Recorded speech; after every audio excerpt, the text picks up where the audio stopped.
అమ్మ బాబోయ్, గుండెలు తీసిన బంటు, నీ పేరేమిటంటే బలరాముడి తమ్ముడిని అంటున్నాడు, తన పేరు చెప్పట్లేదని ఆవిడ నిక్కి మిహతే, ఇక్కడికి ఎందుకు వచ్చావు?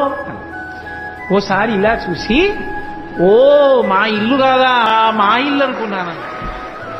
అమ్మ బాబోయ్, మీ ఇల్లు అనుకుని వచ్చావా? ఇంత నిజంగా గుండెలు తీసిన బంటూరా నాయన నువ్వు అనుకుని ఓ సరే పోన్లే, బాగుందిరా నాయన, మరి వెన్నకుండలో చెయ్యి ఎందుకు పెట్టావు?